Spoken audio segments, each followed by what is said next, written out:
안녕하세요. 반갑습니다. 오늘은 일기 사과 둘째 날 1월 23일 월요일입니다. 오늘 우리가 함께 살펴볼 교과의 제목은 얼마나 드려야 할까입니다. 함께하고 있는 저는 포트리 교회를 섬기는 김현수입니다. 어제 설날은 잘 보내셨나요? 별로 설 기분은 나지 않지만 그래도 설을 통해서 사랑하는 가족들과 부모님들을 생각할 수 있는 기회가 되었습니다. 우리가 부모와 조상에게 받은 은혜들을 생각하면서 감사의 마음을 표현하는 방법들을 모색하기도 합니다. 오늘은 우리가 하나님께로부터 받은 은혜에 대한 우리의 마음의 자세 함께 살펴보기를 원합니다. 우리 함께 기도드리고 시작합니다. 저희들을 사랑하시는 아버지 하나님, 저희들에게 넘치도록 풍성한 사랑을 베풀어 주셔서 감사합니다. 우리 모두에게 구원을 얻을 수 있는 기회를 주시고 또 사랑으로 끊임없이 역사하셔서 세상에서 행복하고 복되게 살아가며 또한 배우고 베풀며 살아갈 수 있도록 하셔서 감사합니다. 주님, 저희가 받은 사랑에 대해 바른 자세를 배우기를 원합니다. 주님께서 주신 대로 모두 베풀 수는 없지만 우리로 할 수 있는 범위 내에 다른 사람들을 향하여 마음을 열고 불쌍히 여기는 마음과 함께 주님의 사랑을 나타내며 살아가는 사람들이 되게 하옵소서. 오늘도 간절한 기도의 제목들을 가지고 주님 앞에 선 자녀들에게 은혜와 긍휼로 함께 하셔서 해결해 주시고 위로해 주시며 인도해 주셔서 주님과 함께하는 기회가 되게 하여 주옵소서. 오늘 우리는 얼마를 드려야 할까라는 제목으로 교과를 살펴보려고 합니다. 우리 마음속에 역사하셔서 주님께서 얻게 되기를 바라는 그러한 마음들로 채워주시기를 예수님의 이름으로 기도드립니다. 아멘. 신명기 16장 17절에는 이렇게 기록합니다. 각 사람이 내 하나님 여호와의 주신 복을 따라 그 힘대로 물건을 드릴지니라. 역사상 어떤 시대를 막론하고 하나님의 백성이 즐겁고 기쁜 마음으로 하나님께서 세우신 조직적 자선과 헌물과 연보제도를 실천할 때마다 그들은 하나님의 요구에 순종하는 것과 비례하여 그들의 모든 활동에 번영이 따를 것이라는 불변의 약속을 깨달았습니다. 그들이 하나님의 요구를 인정하고 그분의 요청에 응함으로 그들의 물질로서 그분을 영화롭게 할 때 그들의 창고는 풍성하게 채워졌습니다. 그러나 그들이 11조와 헌물에 있어서 하나님의 것을 도적질할 때 그들은 하나님뿐만 아니라 자신들의 것도 도둑질을 하게 되었음을 깨달았습니다. 왜냐하면 그들이 하나님께 드리는 헌물을 제한한 것에 비례하여 하나님께서 그들에게 베푸실 축복을 제한하셨기 때문입니다. 하나님께서 받으실 만한 헌물은 자원하는 헌물이죠. 참된 그리스도인 자선은 감사하는 사랑의 원칙에서 흘러나오는 것입니다.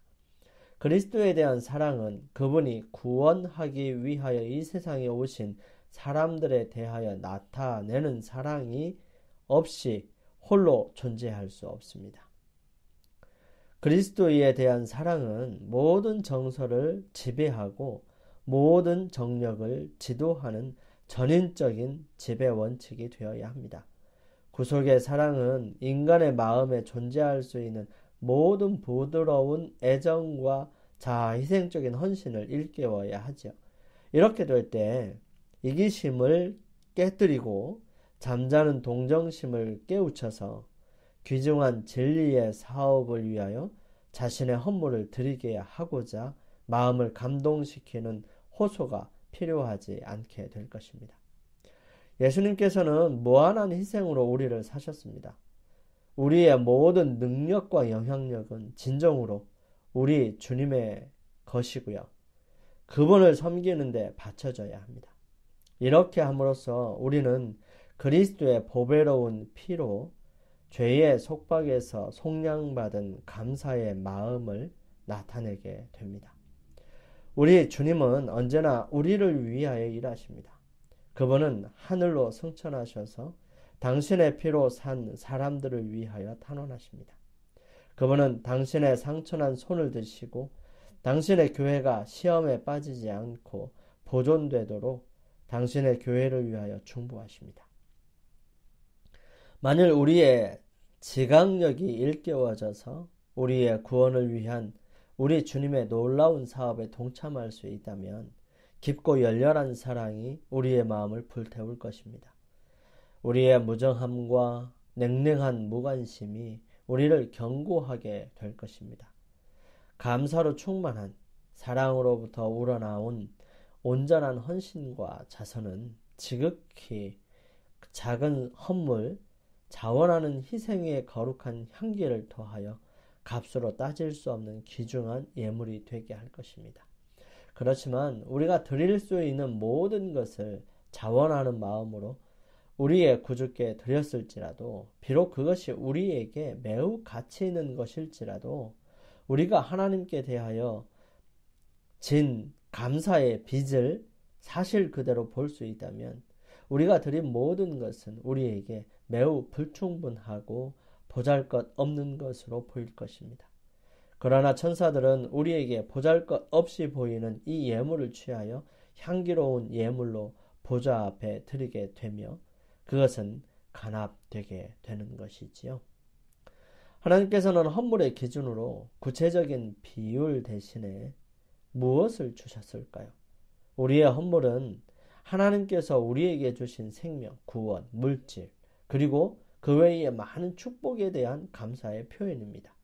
그러므로 위에 성경 구절에서 살펴보았듯이 우리가 드리는 헌물의 분량은 우리가 받은 축복에 비례해야 합니다.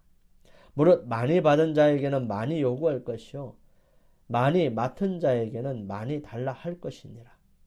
누가복음 12장 48절에 있는 말씀이에요. 시편 116편 12절에서 14절을 한번 읽어보십시다. 여호와께서 내게 주신 모든 은혜를 무엇으로 보답할꼬? 내가 구원의 잔을 들고 여호와의 이름을 부르며 여호와의 모든 백성 앞에서 나의 서원을 여호와께 갚으리로다. 12절에 제시된 질문에 어떻게 대답할 수 있을까요? 여호와께서 내게 주신 모든 은혜를 무엇으로 보답할꼬? 그 답에 돈이 어떻게 적용될 수 있을까요? 하나님께서 우리에게 베풀어 주신 모든 은혜를 우리가 어떻게 다 갚을 수 있겠습니까? 결코 그럴 수 없습니다. 우리가 할 수 있는 최선의 일은 하나님의 사업과 우리 이웃들을 돕는 일에 후한 마음을 갖는 것입니다. 예수님께서 선교 여행을 위해 제자들을 보내셨을 때 다음과 같이 말씀하셨습니다.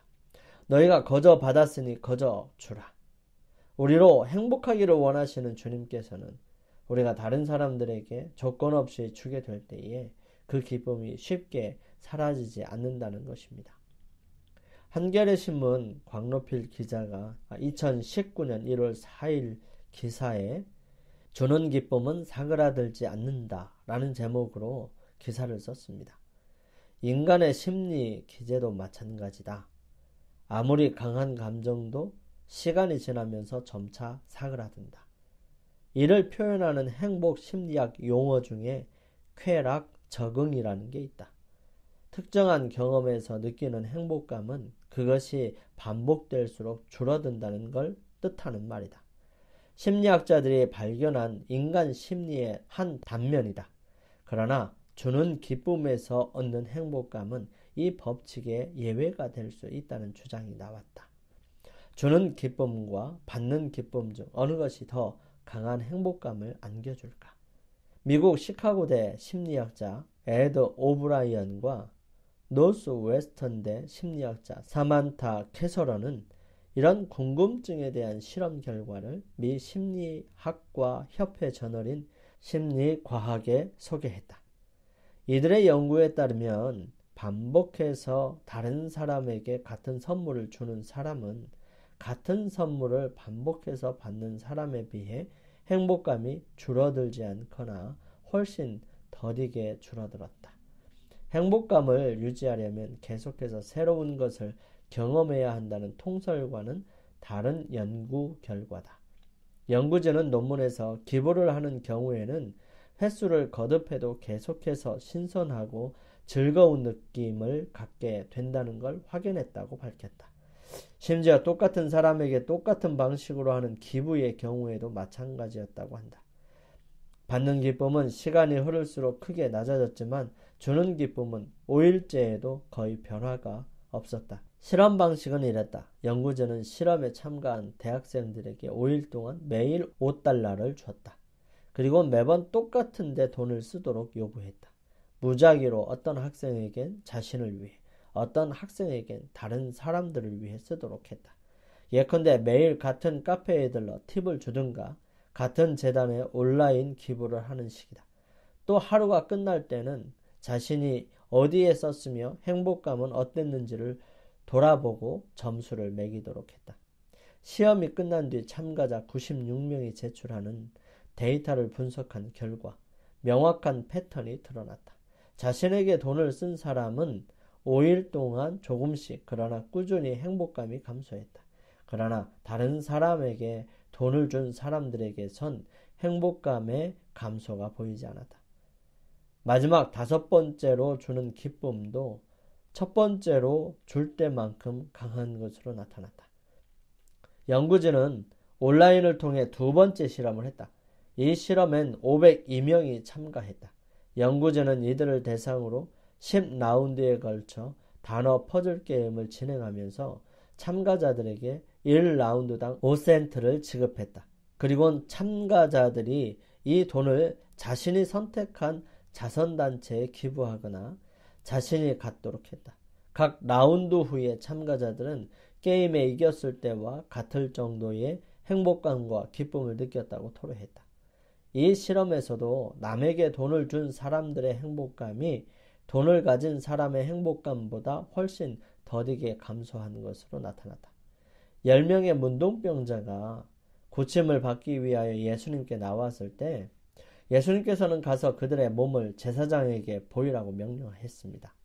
그들은 가는 도중에 고침을 받았지만 그 중에 오직 한 사람만 돌아와서 예수님께 영광을 돌렸습니다.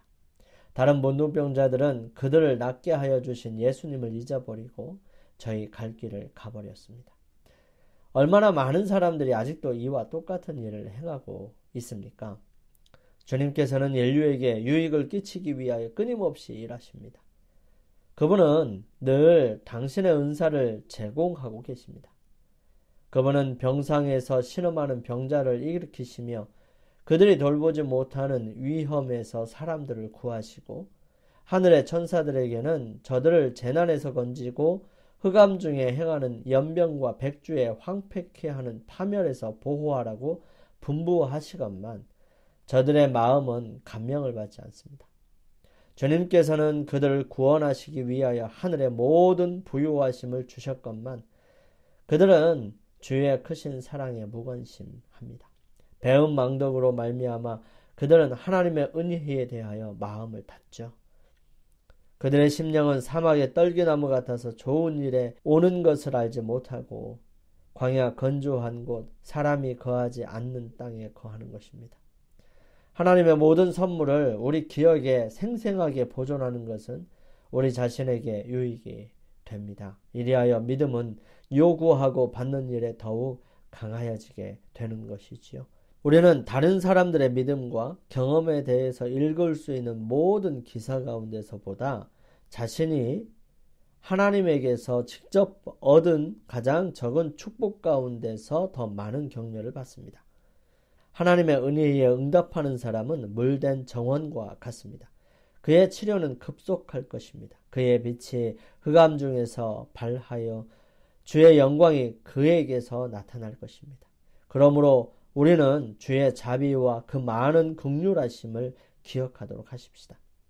이스라엘 백성들처럼 증거의 돌비를 세워서 하나님께서 우리를 위해 행하신 그 귀한 이야기를 그 돌에 새겨 보십시다. 그리하여 주님께서 우리의 생애에서 우리를 대우하시는 일들을 돌아보고 감사함이 충만한 마음으로 여호와께서 내게 주신 모든 은혜를 무엇으로 보답할꼬? 내가 구원의 잔을 들고 여호와의 이름을 부르며 여호와의 모든 백성 앞에서 나의 서원을 여호와께 갚으리로다 라고 말할 수 있기를 간절히 소망합니다. 우리의 헌금은 우리가 그리스도를 닮은 성품을 개발하는 데 도움을 줍니다. 우리는 헌금을 통해 이기적인 존재에서 사랑 가득한 존재로 변화됩니다. 우리는 예수님께서 그러하셨던 것처럼 하나님의 일과 이웃들에게 관심을 가져야 합니다. 하나님이 세상을 이처럼 사랑하사 주셨음을 항상 기억하십시다. 반대로 우리가 우리 자신만을 위하여 쌓아둘 것 같으면 우리의 마음은 더욱더 이기적이 될 것이고 갈수록 더 비참함을 느끼게 될 것입니다. 헌금 액수와 드릴 곳은 각자 결정할 수 있습니다. 그러나 하나님께 헌금을 드리는 것은 영적 그리고 도덕적 의미를 갖는 그리스도인의 의무인 것입니다. 이 의무를 등한시하는 것은 우리가 생각하는 것보다 더 많이 우리 자신에게 피해를 입힙니다. 하나님께 받은 축복에 비례하여 하나님께 헌금을 드리는 것은 그리스도인의 감사의 표현입니다. 우리는 헌금에 참여함으로 예수님을 닮은 품성을 개발할 수 있습니다. 영감의 교훈입니다. 헌금은 유익과 축복을 주시기 위한 수단. 하나님께서는 그것이 필요하기 때문에 그것이 없으면 영광과 부를 누릴 수 없기 때문에 헌금을 받으시는 것이 아니다. 그저 그분의 종들이 그분의 것을 하나님께 바침으로 그들에게 유익이 되기 때문에 그리하신다. 겸손하고 통회하는 마음으로 바친 자유의 예물을 그분께서 받으실 것이다. 그리고 바친 자에게 최상의 축복으로 보상하실 것이다. 그분께서는 그것들을 감사에 찬 순종의 제사로 받으신다. 교회 증언 2권 652페이지에 있는 말씀이에요. 우리 함께 기도드리겠습니다. 사랑의 주님, 이 세상을 살아가면서 재물을 통해 이기적으로 살기가 너무 쉬움을 경험합니다. 나만을 위해 쌓아두기보다는 하나님의 사업과 이웃들을 위해 넉넉히 나눔으로 우리를 위해 모든 것을 내어주신 예수님을 닮아가게 해 주시옵소서. 주님, 오늘도 주님 안에서 승리하기를 원합니다. 이 하루 동안 주님께서 저희들에게 베푸신 은혜를 생각하고 다른 사람들에게 주님의 사랑을 드러낼 수 있도록 인도하여 주옵소서. 주의 크신 사랑에 감사드리며 저희들을 사랑하시는 예수님의 이름으로 간절히 기도드립니다. 아멘. 오늘 하루도 주님 안에서 승리하시기 위하여 주님께로부터 능력과 은혜를 힘입는 시간을 개인적으로 갖게 되시기를 바랍니다. 저는 내일 아침 이 시간 다시 찾아뵙겠습니다. 감사합니다.